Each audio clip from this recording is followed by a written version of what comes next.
मालाडमध्ये मुख्य रस्त्यावर असलेल्या खड्ड्यात बस अडकली असून यामुळे अनेक प्रवाशांना मानसिक व शारीरिक त्रास सहन करावा लागला। गाडी क्रमांक MH01 AP 0096 मालाड 14:21 काल रात्री 8 ते 9 दरम्यान मड पोलीस चौकी समोरील रस्त्यावर खड्ड्यात अडकली। मड ते मालाड जोडणाऱ्या या मुख्य रस्त्यावर खड्डे भरण्याच्या वचनांमुळे प्रशासनाचे भ्रष्टाचार उजागर झाले आहे। खराब रस्त्यामुळे विविध आरोग्य समस्यांना आमंत्रण मिळते।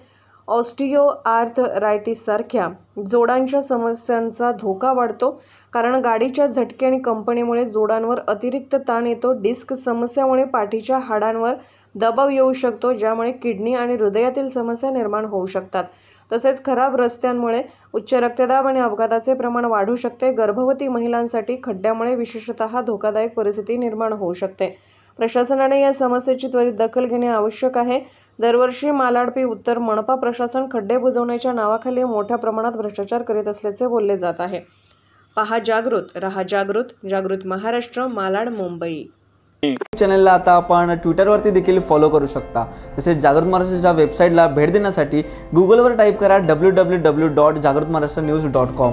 तसेच जागृत महाराष्ट्राला ट्विटर, इंस्टाग्राम, फेसबुक आणि यूट्यूबला फॉलो करा। तसेच बातम्यांना लाईक आणि शेअर करायला विसरू नका।